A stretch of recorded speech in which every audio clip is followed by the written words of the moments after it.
அனைவருக்கும் வணக்கம். சமீபமா ஒரு 2-3 நாட்களா தமிழக அரசியல் மிகவும் பரபரப்பா இயங்கி கொண்டிருக்கிறது. தமிழக வாழ்வுரிமை கட்சியின் தலைவர் அண்ணன் வேல்முருகன் அவர்கள் திராவிட முன்னேற்ற கழக கூட்டணியிலிருந்து வெளியேறியுள்ளார்.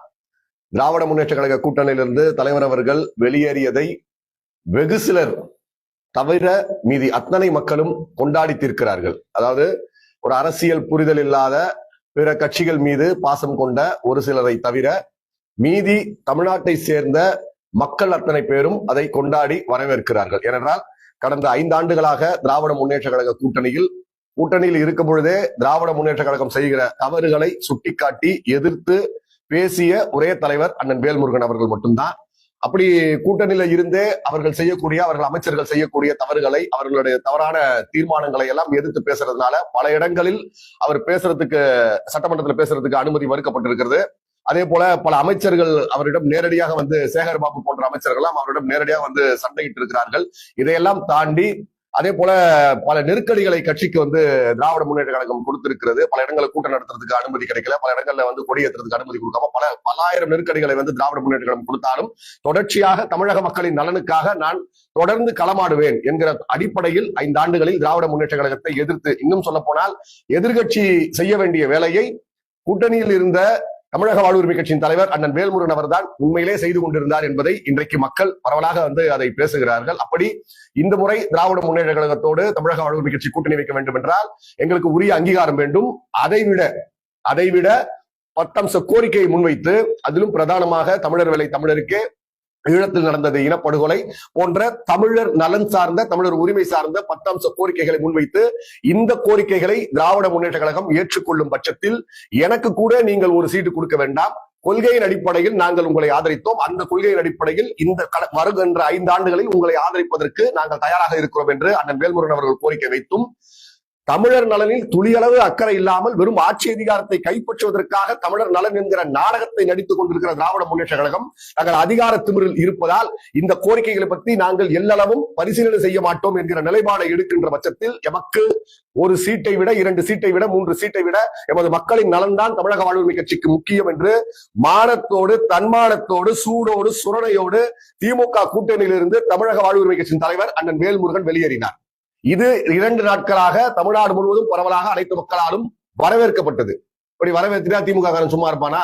திமுக காரனுக்கு சொம்படிக்கிறதுக்கு ஒரு 4 பத்திரிகைக்காரன் இருப்பான்ல, காசு வாங்கிட்டு எதை வேணா திங்கிறதுக்கு அப்படின்னு அலைகிறதுக்கு ஒரு 4 பத்திரிகைக்காரன்ற பேர்ல 4 பேர் இருப்பான். அப்படி ஒருத்தன் நேத்து இந்த கிங்ஸ் 360ல ஒரு பேட்டி கொடுத்திருக்கிறான்.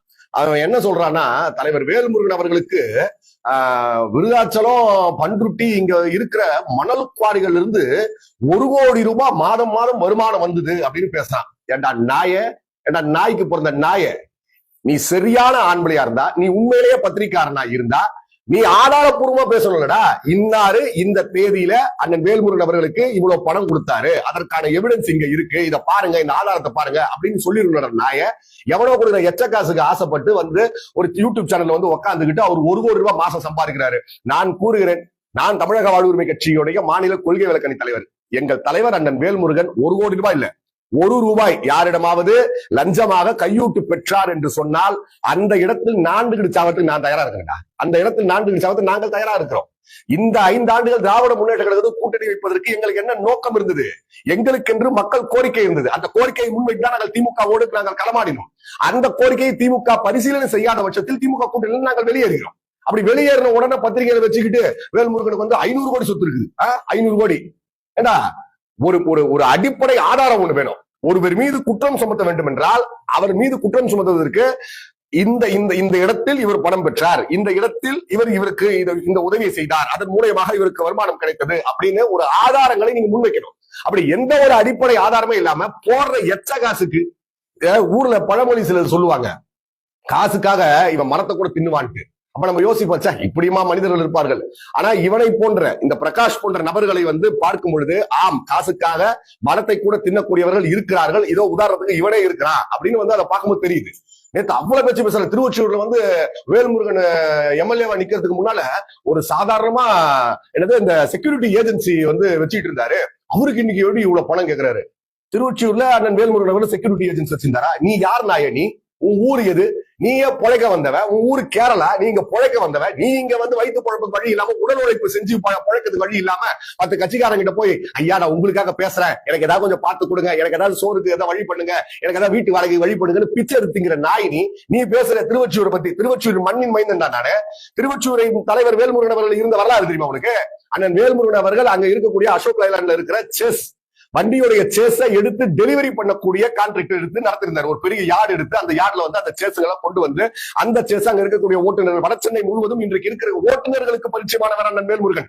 இன்றைக்கு 30 வயது 40 வயது 50 வயது கடந்த ஓட்டுநர்களுக்கு அண்ணன் வேல்முருகன் யார் என்று தெரியும். வடசென்னையில வியாசார்பாடி, ராயபுரம், ஆர்கே நகர், திருவொற்றியூர் இந்த பகுதிகளில் அண்ணன் வேல்முருகன் அவர்களை பற்றி தெரியாத ஆளே கிடையாதுன்னு சொல்லலாம். அந்த அளவுக்கு பரிச்சயமானவர். எப்படி பரிச்சயமானவர்னா, அண்ணன் வேல்முருகன் அவர்கள் அந்த யார்டு இருக்கு, அந்த யார்டுல அந்த சேசஸ் எல்லாம் கொண்டு வந்து டெலிவரி பண்ற வேலை, அந்த இது இடம் இருக்குல்ல, அந்த இடத்துல கிராமங்கள்ல இருந்து சென்னைக்கு வேலை தேடி வரக்கூடிய இளைஞர்கள், அதே போல சென்னைக்கு படிப்பதற்காக வரக்கூடிய இளைஞர்கள், இந்த இளைஞர்களுக்கு தங்குவதற்கும் உணவு அருந்துவதற்கும் வழி இல்லாமல் இருக்கும். அப்படிப்பட்ட இளைஞர்களை தேடி கண்டுபிடிச்சு அந்த இளைஞர்களுக்கு அந்த யார்ட்ல ஒரு குறிப்பிட்ட பகுதியை ஒதுக்கி அவர்களுக்கு உறங்குவதற்கு அங்கு இடம் வசதி செய்து கொண்டு அன்றைக்கு இரவு உணவு ஒருவேளை உணவு அளிப்பதற்கு அங்க உணவு வசதி ஏற்படுத்தி செய்து கொடுத்தவர் அண்ணன் வேல்முருகன். வேல்முருகன் அவர்கள் திருவொற்றியூரில் இருந்த வரலாறு இது. அன்றைக்கு திருவொற்றியூரில் இருந்து தமிழ்நாட்டு விடுதலை படையின் தோழர்களுக்காக திருவொற்றியூரில் இருந்து அவர்களுக்கு அங்கு வர வைத்து அவர்களுக்கு அடைக்கலம் கொடுத்து அவர்கள் வழக்குகளை திருவொற்றியூரில் இருந்து நடத்தியவர் அண்ணன் வேல்முருகன். இது திருவொற்றியூரில் இருந்த ஒவ்வொரு தமிழர்களுக்கும் இது தெரியும். எங்கேயோ கேரளால வந்து பஞ்சப்படுக்க வந்த நாயி, எச்சசோத்துக்கு வாழாடுற நாயி, நீ பேசலாமா நாய? நீ சரியான ஆண்மகனா இருந்தா 1 to 1 டிபேட் பண்றா. நீ நல்ல ஆத்தா அப்பனுக்கு ஒரு அப்பனுக்கு தான் நீ பிறந்திருந்தா, சவால் உண்டு சொல்றா, நல்ல ஆத்தாள் அப்பனுக்கு பிறந்திருந்தா 1 to 1 டிபேட் பண்றா. எவ்வளவு கொடுக்குற எச்ச காசுக்கு வந்து கூலிக்கு மாரடிக்கிற மாதிரி வந்து பேசிக்கிட்டு போற, கூலிக்கு மாரடிக்கிற மாதிரி வந்து பேசிட்டு போற. திராவிட முன்னேற்ற கழகம் போடுற எலும்பு தூண்டுகிற பொறுக்கி திங்கிற நாய் இந்த நாய். இந்த நாய் அடிப்படை ஆதாரம் இல்லாமல் ஒரு தலைவர் எப்படி பேசிட்டு போகுது. அதை நீ சொல்ற. நீ அவர் மேல தனிப்பட்ட குற்றச்சாட்டுகள் இருக்குது, நீ நிரூபிட பாக்கலாம். நாய நல்ல சோறு தின்ற நல்ல மனுஷன் வந்து பேசலாம்.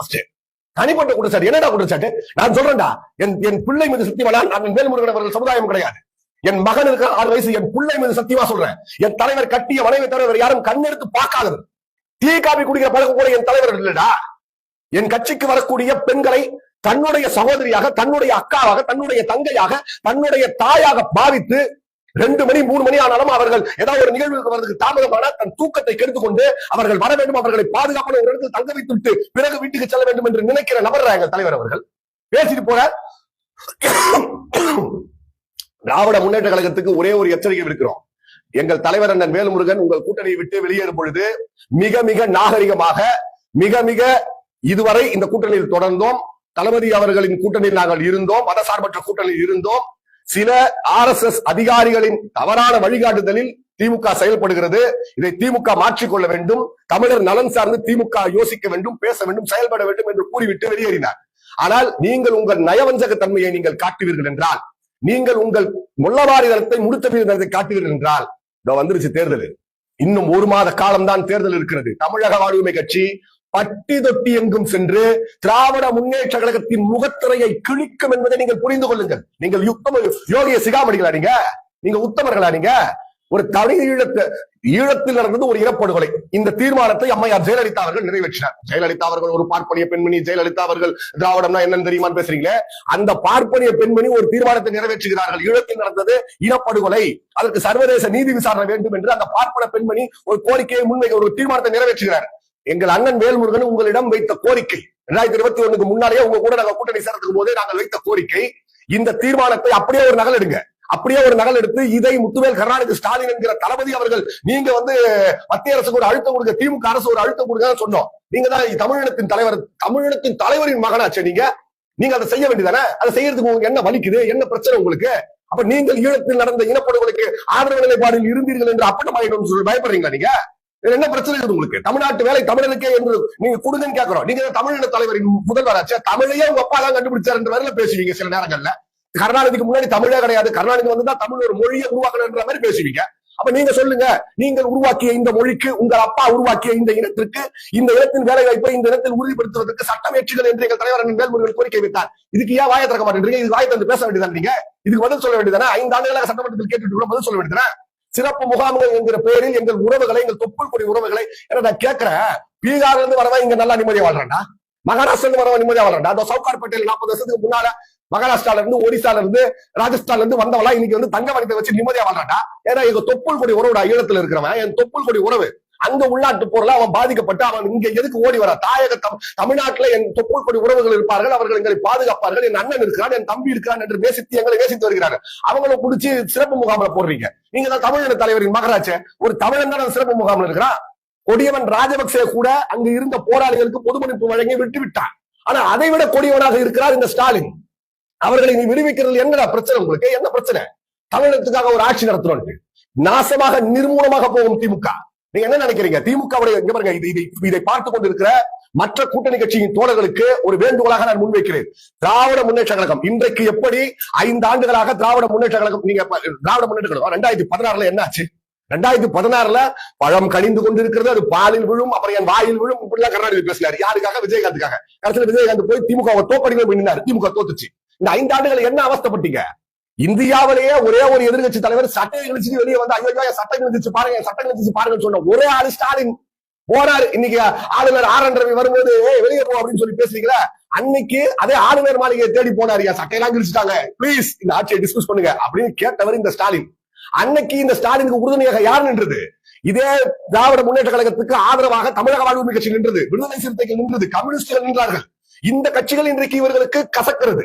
அதாவது கொள்கையின் அடிப்படையில் RSS வந்து விடக்கூடாது, பிஜேபி உள்ளே நுழைந்து விடக்கூடாது. அதற்காக எரிகிற கொள்ளில நல்ல கொள்ளி திமுக தான். அதனால திமுகவை ஆதரிக்கணும்னு சொல்லி அன்னைக்கு போய் திமுகவை ஆதரித்து இந்த கட்சிகள் நின்றார்கள். இன்னைக்கு அவர்களுக்கு தெரியும் ஏன் வந்து விடுதலை சிறுத்தைகளுக்கு சீட்டை குறைக்கிறான், ஏன் வந்து கம்யூனிஸ்டுகள் சீட்டை குறைக்கிறான், ஏன் இஸ்லாமிய அமைப்புகளுக்கு சீட்டை குறைக்கிறான், ஏன் மதிமுக சீட்டை குறைக்கிறான். அவனுக்கு தெரியும் இவங்க எந்த சூழ்நிலையும் போய் பிஜேபி இருக்கிற அணியில சேர மாட்டாங்க. அதனால இவர்களுக்கு சீட்டை குறைக்கிறோம். ஏன் தேமுதிக சீட்டை அதிகரிக்கிறான்? தேமுதிக கொள்கை கிடையாது, கோட்பாடு கிடையாது. காசு யாரு கொடுத்தாலும் அவன் பக்கம் போயிடுவான், சீட் அதிகமா கொடுத்தா அவன் பக்கம் போயிடுவான். பிஜேபி எதிர்ப்பு மனநிலை அவனுக்கு கிடையாது. இந்த தேர்தல் நம்ம கூட இருப்பான், அடுத்த தேர்தல் பிஜேபி கூட இருப்பான், அடுத்த தேர்தல் வேற யாரு கொடுத்தாலும் போயிடுவான். அதனால அவனுக்கு சீட் அதிகமா கொடுக்கணும். எவ்வளவு கேவலமான ஒரு மனநிலை, எவ்வளவு கேடு கட்ட ஒரு மனநிலை. உங்களை தாங்கி பிடித்து உங்கள் கிழிந்த சட்டைக்கு தையல் போட்ட கட்சிகள் எல்லாம் நீங்கள் புறக்கணிப்பீர்கள். ஒரு தமிழக வாழ்வு கொடியேற்றக்கூடாது, ஒரு விடுதலை சிறுத்தைகள் கொடியேற்றக்கூடாது, விடுதலை சிறுத்தைகள் பொது இடத்துல பேனர் வைக்கக்கூடாது. பேனர் வச்சா கடலூர் மாவட்டத்தில் வந்து கிழிப்பீங்க, கடலூர் மாவட்டத்தில் அப்புறப்படுத்துவீங்க. காவல்துறை வச்சு பொது இடத்துல விடுதலை சிறுத்தைகள் பேனர் வச்சா தூக்கி போடுறீங்க. நீங்க அண்ணன் திருமாவளவன் அவர்கள் கலங்குகிறார். அதை பார்த்துட்டு எங்களுக்கு வருத்தமா இருக்குது. நாளைக்கு இந்த விடுதலை சிறுத்தைகள் தோழர்கள் உங்களுக்கு என்ன பதில் திருப்பி கொடுப்பாங்க? இந்த 5 ஆண்டுகள் உங்களுக்கு அவங்க சீட்டையும் குறைச்சிக்கிட்டு, கம்யூனிஸ்டுகள் சீட்டையும் குறைச்சிக்கிட்டு உங்களை வெற்றி பெற வைத்தால் அடுத்த 5 ஆண்டுகளுக்கு அவங்களுக்கு பொதுக்கூட்டம் நடத்துறது அனுமதி கொடுக்க மாட்டீங்க, பேனர் வைக்க அனுமதி கொடுக்க மாட்டீங்க, பொது இடத்துல அவங்க கொடிக்கம்பம் வைக்கிறதுக்கு அனுமதி கொடுக்க மாட்டீங்க. இப்படிப்பட்ட கேடுகட்ட வேலையை தான் திமுக செய்து கொண்டிருக்கிறது. ஏன் இன்னைக்கு வந்து தேமுதிக அவ்வளவு முட்டு கொடுக்கீங்க? 0.5% கீழே போயிடுச்சு. அந்த அம்மா நேற்று பேட்டி கொடுக்குது. உண்மையிலே திமுக காரர்கள் யாராக இருந்தால் உங்க தலைமையிடம் சொல்லுங்க. அந்த அம்மா பேட்டி கொடுக்குது. 0.5% கட்சின்னு சொல்றீங்க. 0.5% கட்சின்னு எங்களை விட்டுற வேண்டியதானே? நாங்களா கூப்பிட்டோம். மானம் இல்ல, சூடு சொரணை இல்ல, அதுல இருக்கிற ஒருத்தனுக்கு கூட சூடு சொரணை இல்லையா? 0.5% செத்து போன கட்சியை தூக்கிட்டு வந்து அதுக்கு ஒரு ராஜ்யசபா சீட்டு. ஏன் என்ன லாபி? அது எந்த லாபி? நான் சொல்லிட்டேன் எந்த லாபின்னு. தமிழில்தான் குடமுழுக்கு நடத்த வேண்டும், தமிழ்நாட்டில் உள்ள கோவில்களில் தமிழில்தான் குடமுழுக்கு நடத்த வேண்டும் என்று சட்டமன்றத்தில் அண்ணன் வேல்முருகன் பேசும் பொழுது சேகர்பாபுக்கு எதனால் கோபம் வந்தது? எதனால் கோபம் வந்தது? என் தாய்மொழியில் என் இறைவனுக்கு அர்ச்சனை செலுத்த வேண்டும், குடமுழுக்கு நடத்த வேண்டும் என்று என் தாய்மொழியை சார்ந்த ஒரு தலைவன் கேட்கும் பொழுது சேகர்பாபுக்கு ஏன் கோபம் வந்ததோ அந்த கோபம் தான் வேல்முருகனை நீக்கிவிட்டு அங்க இருக்கிற தேமுதிகவை கொண்டு வந்து இங்க சேர்க்க வேண்டும். அந்த இனப்பாசம் இங்க இருக்கக்கூடிய மொழி சிறுபான்மையினரை நாங்கள் எதிராக பார்க்கவில்லை. ஆனால் ஆட்சி அதிகாரத்தில் இருக்கிற சிலர் இதை அவர்கள் சாதகமாக்கி கொண்டு தமிழர் தலைமைகள் வளர்ந்துவிடக் கூடாது. வேல்முருகன் என்பவர் தமிழர் தலைமை, திருமா என்பவர் தமிழர் தலைமை, அன்புமணி ராமதாஸ் தமிழர் தலைமை. இந்த தமிழர் தலைமைகள் வளர்ந்து விடக்கூடாது. சீமான் என்பவர் தமிழர் தலைமை. இந்த தமிழர் தலைமைகள் வளர்ந்து விடக்கூடாது. அதனால் இவர்கள் இந்த ஆதிக்கம். இதுக்கு இப்ப நீங்க கேட்கலாம், அப்படிலாம் கிடையாதுப்பா, திமுக வந்து எல்லாரையும் அரவணைச்சு போற கட்சி, அப்படிலாம் நீ திமுக பேசிடாதப்பா. அதுக்கு உதாரண சாட்சி இருக்குது. ஏவா வேலு, இப்ப இந்த பேச்சுவார்த்தை குழு இருக்கிறாரு ஏவா வேலு, இந்த தமிழர் தலைமைகளை ஓர கட்டுறாரு ஏவா வேலு. அந்த ஏவா வேலு திருவண்ணாமலையில நின்று பேசுறாரு. இந்த திருவண்ணாமலை அண்ணாமையார் கோவில் எங்க பாட்டம் கட்டினது. யார் அவரு? அவர் ஒரு தெலுங்கை பூர்வீகமாக கொண்ட ஒரு சமுதாயத்தை சேர்ந்தவர். அவரு பேசுறாரு, எங்க பாட்டம் கட்டினது இந்த கோயில. யாரா அவங்க பாட்டன்? நிலம் என்னுடையது, நீ பொழைக்க வந்தவன், உன் பாட்டை என் கோயில கட்டினான். வல்லாள மகாராஜா என்கிற இந்த மண்ணை சார்ந்த ஒரு மன்னன் கட்டினான் அந்த கோயில. என் பாட்டன் கட்டினான் அந்த கோயில. கோவிலுக்குள்ள வந்து என் பாட்டனுடைய அடையாளம் இருக்கக்கூடாது, எங்கள் தமிழர்களின் அடையாளம் இருக்கக்கூடாது என்று திருமலநாயக்கன் காலகட்டத்துல ஒவ்வொரு கோவிலையும் இடிச்சுட்டு அதோடைய முறைகளை மாற்றி கட்டிவிட்டு நாங்க கட்டினோம். அதான் உன் பாட்டன் திருமலநாயக்கன் அன்னைக்கு நினைச்சிருப்பா ஏவா வேலுங்க பேரை வருவான், அவன் என் பேரை சொல்லணும்னா நீங்க செஞ்சுட்டு போனான். அன்னைக்கு நாங்களா மௌனமாக இருந்த வேலை இன்னைக்கு ஏவா வேலுங்க பேசுகிறார். எவ்வளவு கேவலம் இருக்கிறது திமுகவில், எவ்வளவு கேவலம், எவ்வளவு கேடு கட்டு தரம் தாழ்ந்து இறங்கி இரண்டாம் தர பேச்சாளர்களை வைத்துக் கொண்டு உங்கள் ஆட்சியை தூக்கி பிடித்தவர் எங்கள் அண்ணன் வேல்முருகன். இப்ப நான் கேட்கிறேன் கடலூர் மாவட்டத்துல 2 தொகுதியில இருந்து 1 ரூபாய் அண்ணன் வேல்முருகனுக்கு போகுதுன்னா உங்க எம்ஆர்கே பன்னீர்செல்வம் எவ்வளவு போகுது? உங்க எம்ஆர்கே பன்னீர்செல்வம் எவ்வளவு போகுது? எங்க அண்ணன் வேல்முருகனுக்கு 1 கோடினா அப்ப அவருக்கு 20 கோடியா? ஒரு சாதாரண கூட்டணியில் இருக்கிற ஒரு தலைவர், ஒரு சட்டமன்ற உறுப்பினர் அவருக்கே 1 கோடி போகுதுன்னா எம்ஆர்கே பன்னீர்செல்வத்துக்கு 20 கோடி போதா மாசம்? அப்ப இவரு இருக்காரு சிபிசி அவங்களுக்கு எவ்வளவு போகுது? சிவசங்கர் இருக்கிறாரு அமைச்சர், அதே கடலூர் மாவட்டத்தில் இருக்கிற அமைச்சர் சிவசங்கர், அவருக்கு 20 கோடி போதா? அப்புறம் சபாராஜேந்திரனுக்கு அவருக்கு 2 கோடி போதா? அப்ப இவங்களோட சொத்து மதிப்புல எடுத்து கணக்கு போடுமா? கேடு கட்ட ஆட்சி. இதுக்கு ஒரு பேச்சு வர நேற்றுக்கு சங்ககிரியில ஒரு 9 வயசு குழந்தைய கற்பிச்சு கொண்டிருக்கிறான். இதுவே பீகார், இதுவே மோடி ஆளுங்கிற மாநிலத்தில் நடந்ததுன்னா திமுக குறிச்சிருக்கோம். ஐயோ பொம்பளை கொலையை கற்பழிச்சா, பொம்பளை கொலை கற்பழிச்சா. உன் நாட்டுல என்ன நடக்குது? உன் ஆட்சியில் என்ன நடக்குது? இதை பேசு. அதை விட்டுக்கிட்டு போ. உங்கள் முகத்திரையை கிழிப்போம் பாருங்க. நீங்க நினைக்கிறீங்களா இப்படிதான் ராமதாஸ் நினைச்சாரு? ஒரு கொசு தட்டி விட்டுட்டோம் என்ன செய்ய போகுதுன்ட்டு. இன்றைக்கு ராமதாஸ் இருக்கிற இடமே தெரியல. அதேதான் நாங்க சொல்றோம். நீங்க நினைக்கிறீங்களா வேல்முருகன் ஒத்த சீட்டு அவரை விட்டுட்டு இந்த முறை நாங்க மார்த்தட்டி சொல்றேன்டா. நான் மார்த்தட்டி சொல்றேன், தனிப்பட்ட எதிர மாறி முக்கியம். நான் சொல்றேன், எங்கள் தலைவரை புறக்கணித்த நீ இந்த முறை உங்கள் ஆட்சி இந்த மண்ணிலிருந்து அகற்றப்படும். நான் அரசியலிட்டு போயிடுறேன். உங்களை வேற இருக்கிற வேலையை நாங்கள் செய்வோம். 8 ஆண்டுகளாக நாங்கள் கட்டுப்படுத்தி வைத்திருக்கோம். அப்ப கூட உங்களுக்கு எங்கேயுமே தூரம் இல்லை. இது தமிழக மக்கள் தெரிஞ்சுக்கணும். இதுவரைக்கும் தமிழக வாழ்வு கட்சி கூட்டணியில் இருந்த நாள் முதல் இன்று வரை எந்த இடத்திலேயுமே திராவிட முன்னேற்ற கழகத்தை தூக்கி வைத்து முதலமைச்சரின் புகழ் பாடுவது, துணை முதலமைச்சரின் புகழ் பாடுவது என்று இதுவரை எங்கள் தலைவர் பாடியதில்லை, நாங்களும் பாடியதில்லை. எவரிடம் நாங்கள் கைகட்டி நின்றதில்லை. எங்கள் மக்களின் கோரிக்கை தான். வெளிப்படையாக எங்கள் தலைவர் சட்டமன்றத்திலும் திராவிட முன்னேற்ற கழகத்துக்கு எதிராக சண்டையிட்டு இருக்கிறார். அதே போல மக்கள் மன்றத்திலும் பொதுக்கூட்ட மேடையில் உங்களிடம் கூட்டணி இருப்பதா கைகட்டி வாய்ப்பத்தை ஜிங்சாங் அடிப்பவன் வேல்முருகன் இல்லை என்று எங்கள் தலைவர் கூட்டணி இருக்கும் என்று பேசியிருக்கிறார். எந்த இடத்திலுமே முதலமைச்சர் பிறந்த நாளுக்கு போய் எங்கள் தலைவர் வேல்முருகன் பூங்கோத்தோடு நின்றதில்லை. துணை முதலமைச்சர் உதயநிதி ஸ்டாலின் பிறந்த நாளுக்கு எங்கள் தலைவர் பூங்கோத்தோடு போய் நின்றதில்லை. தன்மான உணர்வோடு நின்றார் எங்கள் தலைவர். அப்படிப்பட்ட நாங்கள் சொல்றோம், இந்த முறை உங்கள் ஆட்சி 2021 வருவதற்கு தமிழக வாழ்வுரிமை கட்சி காரணம். உங்களை தூக்கி நிறுத்தினோம். அதே நாங்கள் சொல்லுகிறோம், இந்த முறை உங்களை வேறறுப்போம். வேறடி மண்ணோடு உங்களை குழி தோண்டி புதைப்போம். திராவிட முன்னேற்ற கழகத்தை வீழ்த்துவது எங்கள் வேலை. ஒரு கொசுன்னு நினைச்சு நீங்க தூக்கலடா, உங்களை அழிக்க 8 வருஷமா மனசுல கட்டி வச்சிட்டு இருந்தோம். நீங்க பாப்பீங்கடா, நாங்க யாருன்னு இந்த தேர்தல் நீங்க பாப்பீங்கடா. உங்களை பட்டி தொட்டி எங்கும் சென்று உங்கள் முகத்திரையை கிழிப்போம். அதுதான் எங்கள் தலைவருக்கு நாங்கள் கொடுக்கிற பரிசு. எங்களுக்காக அடையாளம் கொடுத்தவர் எங்கள் தலைவர். எங்கள் தலைவர் யார் என்பதை இந்த தேர்தல் நாங்கள் நிரூபித்து உங்கள் ஆட்சியை அழித்து எங்கள் தலைவருக்கு அதை பரிசாக கொடுப்போம். இப்ப சொல்ற இந்த பிரகாஷ் போன்ற ஆட்கள் இதை நிறுத்துகிறோம். இல்லைன்னா நான்